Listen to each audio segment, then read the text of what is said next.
الحمد لله ذي العزة والأولاء رب العالمين، والصلاة والسلام على سيد الأنبياء والمرسلين، والعاقبة للمتقين. أما بعد، فأعوذ بالله من الشيطان الرجيم. بسم الله الرحمن الرحيم. فاسألوا أهل الذكر إن كنتم لا تعلمون. صدق الله مولانا العظيم. إن الله وملائكته يصلون على النبي يا أيها الذين آمنوا صلوا عليه وسلموا تسليما. اللهم صل على سيدنا ومولانا محمد وعلى آل سيدنا ومولانا محمد وبارك وسلم وصل عليه. الصلاة والسلام عليك يا سيدي يا رسول الله. الصلاة والسلام عليك يا سيدي يا حبيب الله.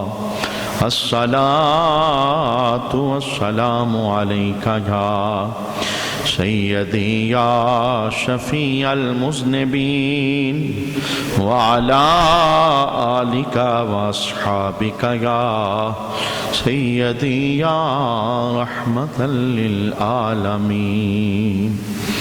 بعد از حمد و صلاة لائق عزت و تکریم جمیع احباب سامعین عالی وقار، سوالات کے جوابات کا سلسلہ جاری تھا. آج کی جمعہ کی نشست میں جو پہلا سوال ہم شامل کریں گے، ایک بھائی نے پوچھا ہے کہ تحیات المسجد کے نفل کیسے پڑھے جاتے ہیں اور ان کے پڑھنے کا وقت اور طریقہ کار کیا ہے. جس طرح تحیات الوضو کے نوافل کے متعلق ہم نے گزشتہ نشست میں ایک سوال کا جواب سماعت کیا تھا، اسی طرح تحیات المسجد کے نفل بھی رسول رحمت صلی اللہ تعالیٰ علیہ وآلہ وسلم نے ارشاد فرمائے، اور آقا حضور رحمت عالم صلی اللہ علیہ وآلہ وسلم کی سنت کریمہ سے یہ بات ثابت ہے. حضور رحمت عالم صلی اللہ علیہ وآلہ وسلم کی حدیث پاک ہے، بخاری کے اندر ابو قتادہ رضی اللہ تعالیٰ عنہ اس حدیث کے راوی ہیں. آقا حضور رحمت عالم صلی اللہ تعالیٰ علیہ وآلہ وسلم نے ارشاد فرمایا کہ جو شخص مسجد میں داخل ہو، بیٹھنے سے پہلے وہ 2 نفل تحیات المسجد کے ادا کر لے. لیکن اس میں تھوڑی سی تفصیل ہے، وہ تفصیل سمجھنا اور سیکھنا ضروری ہے. ہر ایک جو مسجد میں آنے والا ہے اس پر تحیات المسجد کے نفل وہ لازم نہیں ہیں. کچھ لوگ ایسے ہیں جن پر تحیات المسجد کے نفل لازم ہیں، اور کچھ ایسے ہیں وہ نہ بھی پڑھیں تو ان کے اللہ تبارک و تعالیٰ ان کو نفلوں کا ثواب عطا فرما دیتا ہے اور ان کے نفل ادا ہو جاتے ہیں. مسجد میں آنے والے لوگ 2 قسم کے ہوتے ہیں. ایک وہ ہے جو مسجد کے اندر نماز کی ادائیگی کے لیے آیا ہے، جیسے 5 وقت کے اندر ہم مسجد حاضر ہوتے ہیں، جمعہ پڑھنے کے لیے اب مسجد کے اندر آئے ہیں. تو جو بندہ مسجد میں نماز کی ادائیگی کے لیے آیا ہے، وہ کوئی بھی نماز پڑھنا چاہتا ہے، تو اسے تحیات المسجد پڑھنے کی حاجت نہیں ہے. اس کا مسجد کے اندر آ کے نماز ادا کرنا فرض یا سنتیں یا نفل، یہی تحیات المسجد ہے، اور اسی کے اندر اللہ رب العالمین اسے تحیات المسجد کا ثواب عطا فرما دے گا. دوسرے وہ لوگ ہوتے ہیں جو مسجد آتے ہیں لیکن نماز کی غرض سے مسجد کے اندر نہیں آتے. بہت سارے اور بھی مقاصد ہوتے ہیں، بندہ مسجد کے اندر آتا ہے. مثال کے طور پر ہمارا اس مسجد کے اندر شام کو مغرب کے بعد درس قرآن ہوتا ہے. کچھ ہمارے دوست بزرگ وہ دوسری مسجد کے اندر نماز ادا کرتے ہیں، تو یہاں یہ قرآن سننے کے لیے آئے، یعنی درس کے اندر انہوں نے شرکت کی. وہ بندہ جو مسجد کے اندر آیا درس سننے کے لیے، کسی محفل کو اٹینڈ کرنے کے لیے، کوئی اعلان کروانے کے لیے، کوئی اور ضرورت لے کر وہ مسجد کے اندر آیا، اس بندے کے لیے حکم ہے کہ وہ جب مسجد کے اندر داخل ہو تو تحیات المسجد کے 2 نفل بیٹھنے سے پہلے ادا کر لے. اور اگر وہ بیٹھ گیا پھر بھی یہ نفل ساقط نہیں ہوتے، بعد میں مسجد سے نکلنے سے پہلے وہ ان 2 نفلوں کو پڑھ سکتا ہے. اچھا، یہ جو دوسری قسم کے لوگ مسجد میں آتے ہیں، یعنی کوئی اعلان کروانے آیا ہے، کوئی کسی اور ضرورت کی غرض سے مسجد کے اندر آیا ہے، درس سننے آیا ہے، محفل سننے آیا ہے، اس نے نماز اس مسجد کے اندر ادا نہیں کی ہے، تو نماز ادا کرنا، تحیۃ المسجد کے 2 نفل ادا کرنا، یہ اس بندے پر اس جیت کے ساتھ ضروری تھے۔ رسول اللہ صلی اللہ علیہ وآلہ وسلم کا حکم بھی ہے، طریقہ کار بھی ہے، اور حضور رحمت عالم صلی اللہ علیہ وآلہ وسلم کی سنت کی ادائیگی بھی ان 2 نفلوں کے نتیجے میں ہو جاتی ہے۔ لیکن جب بندے کسی اور غرض سے مسجد میں آتے ہیں، 2 باتیں ہوتی ہیں۔ بعض اوقات یوں ہوتا ہے بندہ مسجد میں آیا لیکن اس کا وضو نہیں تھا، مثلا اعلان کروانے آیا، کوئی چیز مسجد سے اٹھانی تھی، کوئی اور کام تھا کسی غرض کی جیت کے ساتھ، وہ مسجد کے اندر آ گیا ہے لیکن اس کا وضو نہیں ہے، تو شریعت پاک نے اسے ایک اور حکم عطا فرمایا، وہ یہ والا کام کر لے تو تحیۃ المسجد ادا ہو جائے گا اور اللہ رب العالمین اسے ثواب عطا فرما دے گا، اور مسجد کا جو حق بنتا ہے وہ ادا ہو جائے گا۔ وہ کون سا کام ہے؟ جس بندے کا وضو نہیں ہے، یا بندہ ایسے وقت میں مسجد کے اندر آیا کہ وہ مکروہ وقت ہے، جس کے اندر بندہ نفل نماز بلکہ کوئی بھی سجدہ ادا نہیں کر سکتا۔ 3 مکروہ وقت وہ ہم جانتے ہیں، سورج بلند ہونے کے 20-25 منٹ بعد تک، سورج غروب ہونے کے 20-25 منٹ پہلے، اور زوال کا جو وقت ہے، یہ 3 مکروہ اوقات ہیں جس کے اندر کوئی بھی سجدے والی نماز ہم ادا نہیں کر سکتے۔ ہم ایسے وقت میں مسجد کے اندر داخل ہوئے، یا ہم ایسے وقت میں مسجد کے اندر داخل ہوئے جس وقت کے اندر نفل نماز پڑھنا شریعت نے منع قرار دیا ہے، جیسے ہم اس کی تفصیل سماعت کر چکے ہیں۔ صبح صادق سے لے کے طلوع آفتاب تک یہ درمیان کا جتنا زمانہ بنتا ہے، سوائے فجر کی 2 سنتوں کے کوئی بھی نفل نماز پڑھنا وہ جائز نہیں ہوتا۔ ایسے ہی جب عصر کی نماز جماعت کے ساتھ بندہ ادا کر لے یا خود ہی عصر کے فرض ادا کر لے، تو اب عصر کے فرض پڑھ لینے کے بعد یہ عصر اور مغرب کے درمیان کا جو گیپ بنتا ہے، اس کے اندر نفل نماز جائز نہیں ہوتی۔ اب ان اوقات کے اندر بندہ مسجد کے اندر آ گیا کہ اب وہ نفل پڑھ نہیں سکتا، یعنی شریعت کی اجازت نہیں ہے ان اوقات کے اندر نفل پڑھنے کی، یا مکروہ اوقات ہیں سجدہ ادا نہیں کر سکتا، یا بندہ بے وضو ہے، اس وقت اس کا وضو نہیں، وہ مسجد کے اندر آ گیا ہے، تو اب شریعت پاک نے اسے ایک اور حکم عطا فرمایا، اس حکم پر بندہ عمل کرے گا تو اسے تحیۃ المسجد ادا کرنے کا اللہ ثواب عطا فرما دے گا اور اس کی جولی کو خیر سے پر فرما دے گا۔ دیکھیے رب کی کتنی رحمت ہے محبوب کریم علیہ السلام کے وسیلے سے، یعنی یہ حکم اس طرح کا نہیں تھا کوئی فرض درجے کا ہے، واجب درجے کا ہے، اصل میں یہ ہے بندہ رب کے گھر کے اندر آ رہا ہے تو اب اس کا یہ حق بنتا ہے یہاں آئے تو کچھ نہ کچھ لے کے یہاں سے جائے۔ وہ کچھ نہ کچھ لینے کے لیے کہا گیا تحیۃ المسجد ادا کرو، مسجد کا حق ادا کرو، یعنی کم از کم تم آئے ہو مسجد میں 2 نفل ہی پڑھ لو۔ اب نہیں پڑھ سکتے، مکروہ وقت ہے، سجدہ جائز نہیں ہے، نفل جائز نہیں ہے، یا تم بے وضو ہو پڑھ نہیں سکتے۔ اب شریعت پاک نے کیا حکم عطا فرمایا؟ 4 مرتبہ ان کلمات کو پڑھا جائے۔ کن کلمات کو؟ سبحان اللہ والحمد للہ ولا الہ الا اللہ واللہ اکبر، ان کلمات کو 4 مرتبہ ادا کیا جائے۔ اگر بے وضو بندہ مسجد داخل ہو گیا ہے تو اب اس پر لازم ہے کہ ان کلمات کو 4 مرتبہ ادا کرے۔ اگر ایسے وقت میں آیا ہے کہ ہے تو وضو میں لیکن نفل پڑھ نہیں سکتا، وہ نفل والا وقت نہیں ہے یا مکروہ وقت ہے جس میں سجدہ ادا نہیں کر سکتا، تو اب شریعت پاک نے کہا کہ تمہاری جولی خالی نہ رہے، تم یہ 4 مرتبہ کلمات پڑھ لو، یعنی سبحان اللہ کہہ لو، والحمدللہ کہہ لو، ولا الہ الا اللہ واللہ اکبر، ان کلمات کو 4 مرتبہ ادا کر لو، اللہ تبارک و تعالیٰ تمہیں اجر عطا فرما دے گا اور ثواب عطا فرما دے گا۔ تحیۃ المسجد کے نوافل کے متعلق ایک بات یہ بھی ہے کہ اگر ہم مسجد کے اندر داخل ہوئے، ایک مرتبہ ہم نے ایک دن کے اندر داخلے میں تحیۃ المسجد پڑھ لی ہے، تو اب بار بار ہم مسجد میں آئے ہیں تو ہمیں بار بار پڑھنے کی حاجت اور ضرورت نہیں ہے۔ جب ہم نماز کے لیے آتے ہیں وہ تو وہی والی نماز تحیۃ المسجد ہو جاتی ہے، ہم چاہے فرض پڑھیں اس کے اندر بے شک ہم نیت کریں یا نیت نہ کریں، اصل کے اندر رب کے گھر کے اندر آتے ہوئے سجدہ کرنا، اللہ کی بارگاہ کے اندر عجز پیش کرنا، اپنی پیشانی کو جھکانا، یہ ضروری تھا۔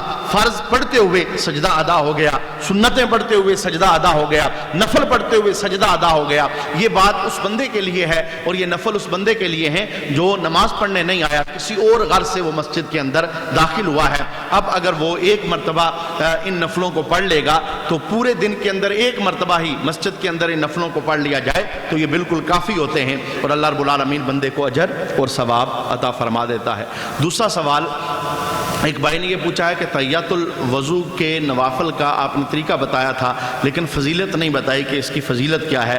اس پر رسول رحمت صلی اللہ تعالیٰ علیہ وآلہ وسلم کی ایک حدیث پاک سماعت کر لیں۔ یہ مسلم شریف کی حدیث پاک ہے۔ نبی پاک صلی اللہ تعالیٰ علیہ وآلہ وسلم ارشاد فرماتے ہیں وہ بندہ جس نے اچھی طرح وضو کیا اور پھر ظاہر اور باطن سے توجہ کے ساتھ اللہ کی بارگاہ میں 2 نفل ادا کیے، تحیات الوضو کے اچھی طرح وضو کیا، پھر ظاہر باطن کی توجہ جوڑ کر کے اللہ کی بارگاہ میں 2 نفل ادا کیے، تو اس کی جزا یہ ہے، محبوب کریم علیہ السلام ارشاد فرماتے ہیں ان نفلوں کے نتیجے میں اللہ تعالیٰ اس بندے پر جنت کو واجب کر دیتا ہے۔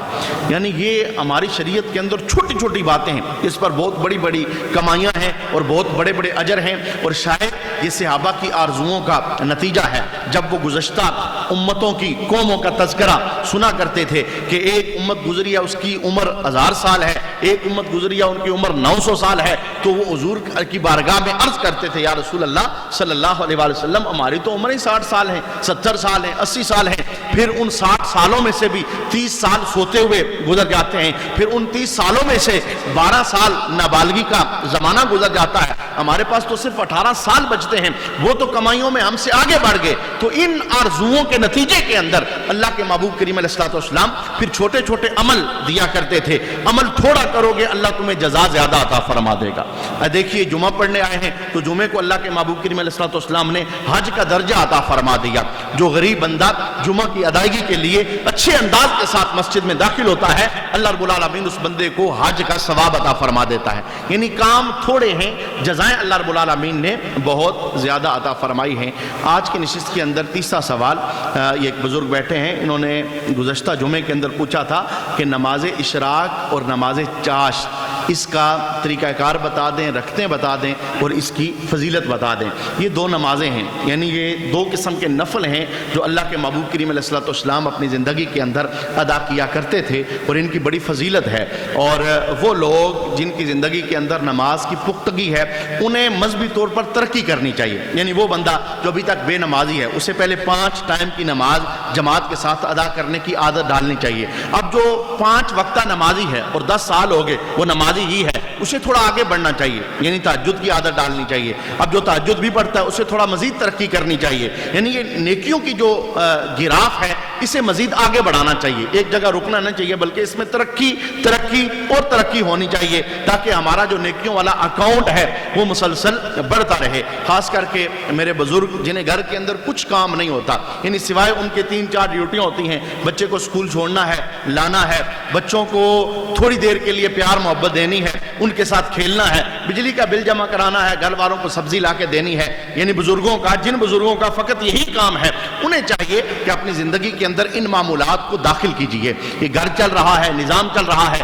ساتھ ساتھ جو قبر کا گھر ہے جہاں ہم نے ہمیشہ کے لیے رہنا ہے اسے بھی روشن ہونا چاہیے، اس کی تیاری کے لیے بھی کوئی چیز ہمارے نامہ اعمال کے اندر ہونی چاہیے اور نیکیوں کے اندر ترقی کے متعلق ہمیں سوچنا چاہیے اور فکر کرنی چاہیے۔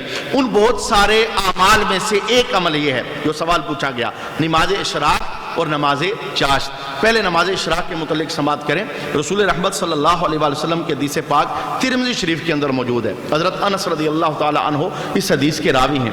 حضور رحمت عالم صلی اللہ علیہ وآلہ وسلم نے ارشاد فرمایا کہ جو فجر کی نماز جماعت سے پڑھ کر اللہ کے ذکر کے اندر مشغول ہو گیا، نماز فجر جماعت کے ساتھ ادا کی، مسجد میں یا مسجد سے چلا گیا، یہ قید نہیں ہے کہ مسجد ہی میں بیٹھے گا تو یہ اجر اسے میسر آئے گا، افضلیت اس کے اندر ہے اگر مسجد میں بیٹھے گا، کیونکہ مسجد میں بیٹھنے کا علیحدہ ایک ثواب ہوتا ہے، علیحدہ ایک اجر ہوتا ہے۔ جب ہم نماز پڑھنے کے بعد مسجد بیٹھ جاتے ہیں یا اس وقت آپ جو مسجد کے اندر نماز کے انتظار میں بیٹھے ہوئے ہیں، اس پر اللہ رب العالمین علیحدہ آپ کو ثواب عطا فرما رہا ہے۔ وہ کون سا ثواب ہے؟ اللہ فرشتوں کو کہتا ہے فرشتوں یہ پڑھ نہیں رہے، یہ انتظار نماز میں ہیں، تم لکھ دو کہ یہ نماز ادا کر رہے ہیں، یعنی یہ ایک اجر ہے۔ اور پھر ایک اور اجر کیا ہے؟ جب بندہ نماز پڑھ کے فارغ ہوتا ہے پھر مسجد کے اندر بیٹھ دیتا ہے تو اللہ رب العالمین فرشتوں کو حکم دیتا ہے، اے فرشتوں ما دامت المصلی، ان بندوں کے پاس کھڑے ہو جاؤ جب تک یہ میرے گھر کے اندر دو زانو ہو کے بیٹھے رہیں اور عاجز بن کے بیٹھے رہیں،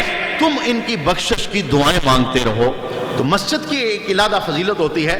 نماز فجر ادا کرنے کے بعد مسجد کے اندر بیٹھ کر جو بندہ ذکر اللہ کے اندر مشغول ہو گیا یہاں تک کہ سورج بلند ہو گیا یعنی طلوع آفتاب ہو گیا, پھر اس نے 2 رکعتیں اشراق کی پڑھ لی, یعنی یہ 2 نفل ہیں. اللہ کے محبوب کریم علیہ السلام کی حدیث پاک کہ جس بندے نے فجر کی نماز جماعت ادا کرنے کے بعد ذکر اللہ کے اندر مشغول ہو کر, اور ذکر اللہ کا مفہوم بڑا وسیع ہے, اللہ کا ذکر کرنا, تسبیح پھیرنا یہ بھی اللہ کا ذکر ہے, یعنی اللہ کے اسماء میں سے کسی اسم کا ورد کر لینا یہ بھی اللہ کا ذکر ہے, قرآن کی تلاوت کرنا یہ بھی اللہ کا ذکر ہے, غور و فکر کرنا آخرت کے احوال کے اندر یہ بھی اللہ کا ذکر ہے. یعنی ذکر اللہ کا مفہوم بڑا وسیع ہے.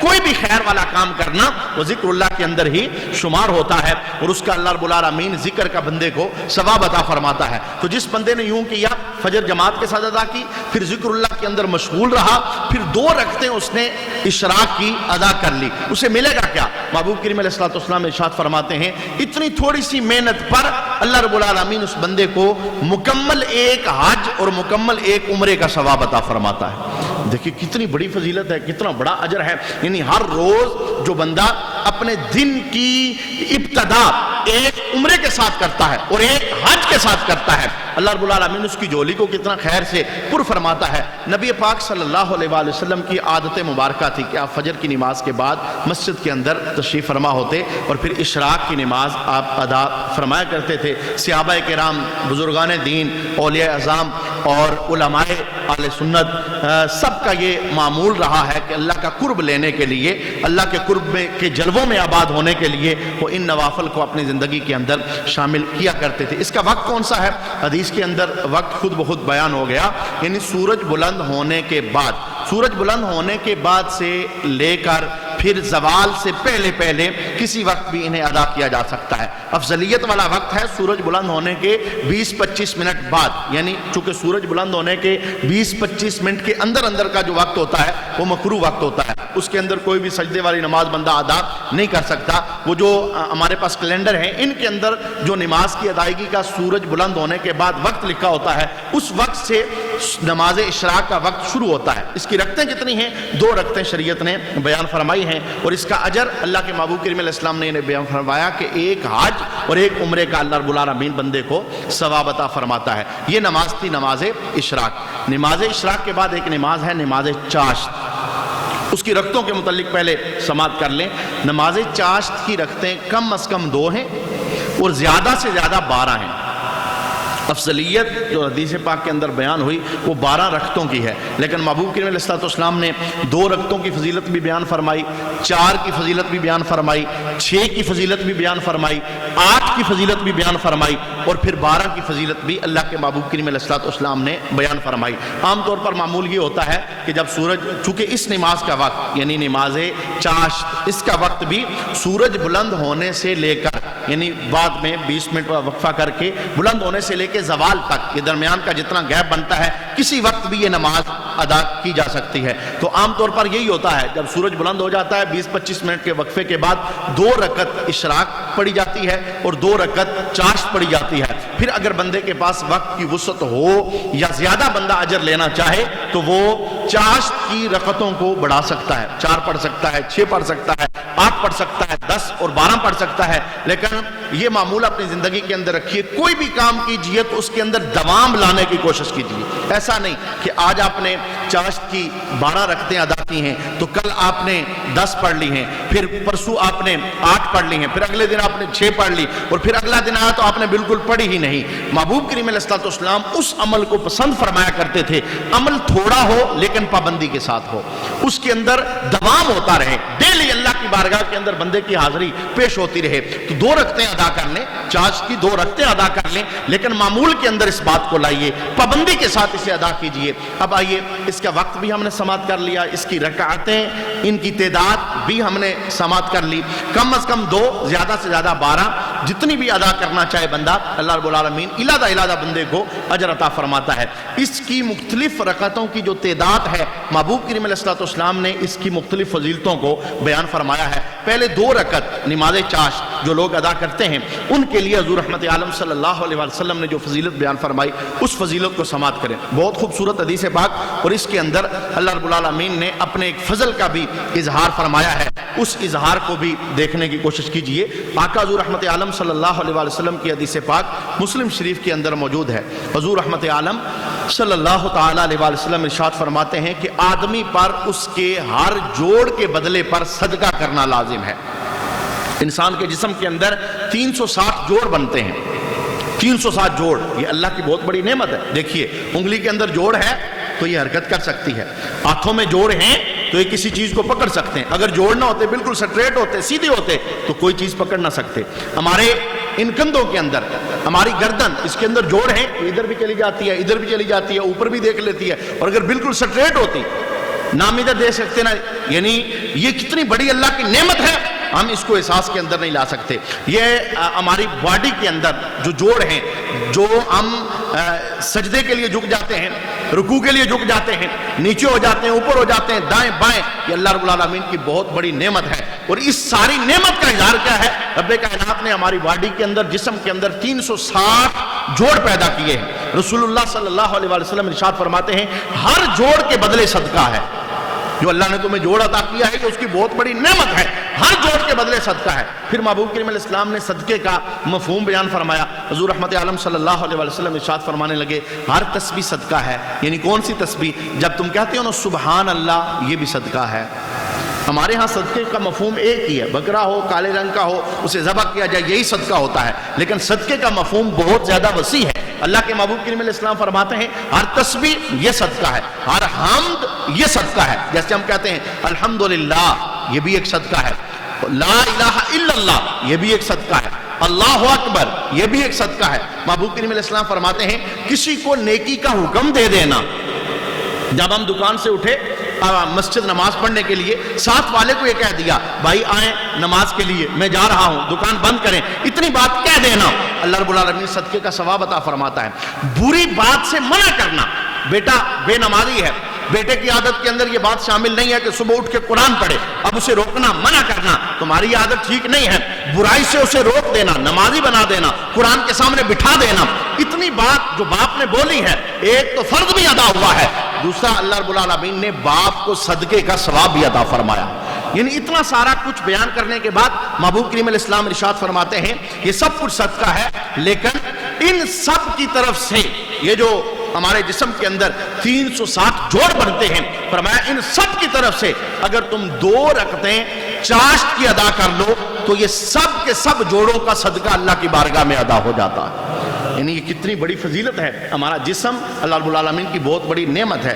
ہمیں نعمتوں کا اس لیے احساس نہیں ہوتا کہ نعمت ہمارے پاس موجود ہے، ہم آنکھوں سے دیکھتے ہیں، ہاتھوں سے پکڑ لیتے ہیں، پاؤں سے چل لیتے ہیں، دماغ ہے ہم اس سے سوچ لیتے ہیں، زبان ہے ہم اس سے بول لیتے ہیں، کان ہے ہم اس سے سن لیتے ہیں، ہمیں احساس نہیں ہوتا کتنی بڑی اللہ رب العالمین کی نعمت ہے۔ اس سے پوچھو جس کے پاس سماعت کی نعمت موجود نہیں، اس سے پوچھو جس کے پاس دیکھنے کی نعمت موجود نہیں، اس سے پوچھو جس کے دونوں ہاتھ نہیں ہیں، وہ اپنی زندگی کو کیسے کم پرسی کی حالت کے اندر بسر کر رہا ہے۔ تو رب العالمین کی ایک نعمت کے اندر بھی بے شمار نعمتیں ہوتی ہیں۔ تو یہ جو جسم کے جوڑ ہیں 360، اس پر اللہ کا شکر کیسے ادا ہوگا؟ اگر 2 رکعتیں چاشت کی ادا کر لی جائیں تو یہ 2 رکعتیں یہ جسم کے 360 جوڑوں کا صدقہ اللہ کی بارگاہ کے اندر پیش ہو جاتا ہے۔ ایک اور حدیث پاک، آقا حضور رحمت عالم صلی اللہ علیہ وسلم چاشت کی 2 رکعتوں کی ایک اور فضیلت بیان فرماتے ہیں۔ محبوب کریم علیہ السلام نے ارشاد فرمایا وہ بندہ جس نے چاشت کی 2 رکعتوں پر محافظت اختیار کی۔ تھوڑی دیر پہلے میں نے جو جملہ آپ کی بارگاہ میں عرض کیا کہ کام تھوڑا کریں لیکن پابندی کے ساتھ۔ آپ تہجد کے لیے اٹھتے ہیں، ایک ہی دن میں اٹھے تو آپ نے 12 پڑھ لی یا 8 پڑھ لی، تو اب اگلے دن اٹھے تو آپ سے اٹھا ہی نہیں گیا، آپ نے پڑھی نہیں، تو یہ کام اتنا پسندیدہ نہیں ہے۔ 2 رکعتیں ادا کریں، پھر اس کے اندر پابندی لانے کی کوشش کریں۔ 3 مہینے 4 مہینے جب پابندی ہو جائے تو پھر آہستہ آہستہ اس کا گراف اوپر کرنے کی کوشش کریں، اسے بڑھانے کی کوشش کریں، کیونکہ شریعت کے اندر کام تھوڑا ہو لیکن ہو پابندی کے ساتھ، شریعت اس کام کو بہت زیادہ پسند کرتی ہے اور یہ شریعت کا مطلوب اور مقصود بھی ہوتا ہے۔ محبوب کریم علیہ السلام ارشاد فرماتے ہیں وہ بندہ جس نے چاشت کی 2 رکعتوں پر محافظت اختیار کی، حفاظت کی، ان کی پابندی کے ساتھ ادا کرتا ہے، اللہ رب العالمین اس کے گناہوں کو معاف فرما دے گا، اگرچہ گناہ سمندر کی جھاگ کے برابر بھی ہوں۔ کتنی بڑی فضیلت ہے، کتنا بڑا اجر ہے۔ صغیرہ گناہ اگر سمندر کی جھاگ کے برابر بھی ہوں تو چاشت کی 2 رکھتے اللہ رب العالمین ان کے وسیلے کے ساتھ بندے کے گناہوں کو معاف فرما دیتا ہے۔ یہ 2 رکعتوں کی فضیلت میں نے عرض کی۔ محبوب کریم علیہ السلام نے ایک حدیث کے اندر 4 رکعتوں کی فضیلت بھی بیان فرمائی، اور یہ حدیث حدیث قدسی ہے، اور یہ حدیث رسول اللہ صلی اللہ علیہ وسلم نے اس جیت کے ساتھ، یعنی ہم یہ چاہتے ہیں پورا دن ہم نے گزارنا ہے کاروبار پر، سفر میں، آگے پیچھے، تو ہماری طرف کوئی بلا نہ آئے، ہماری طرف کوئی آفت نہ آئے، ہم ایسے محفوظ مقام پر چلے جائیں، کوئی آفت، کوئی بلا، کوئی دکھ، کوئی تکلیف، کوئی پریشانی وہ ہمیں اس دن کے اندر تنگ نہ کر سکے۔ اس کا طریقہ محبوب کریم علیہ السلام نے ارشاد فرمایا۔ آقا حضور رحمت عالم صلی اللہ علیہ وسلم ارشاد فرماتے ہیں کہ اللہ ارشاد فرماتا ہے، حدیث قدسی وہ ہوتی ہے، زبان حضور رحمت عالم صلی اللہ علیہ وسلم کی ہوتی ہے، کلام اللہ رب العالمین کا ہوتا ہے۔ محبوب کریم علیہ السلام فرماتے ہیں کہ اللہ ارشاد فرماتا ہے، اے ابن آدم، دن کی ابتدا کے اندر میرے لیے تو 4 رکعتیں ادا کر، چاشت کی۔ دن کی ابتدا کے اندر سورج بلند ہو جائے، اس کے بعد میرے لیے تو 4 رکعتیں ادا کر چاشت کی۔ ہوگا کیا؟ دن کے انتہا تک، آخر تک میں رب تیری حفاظت فرماؤں گا۔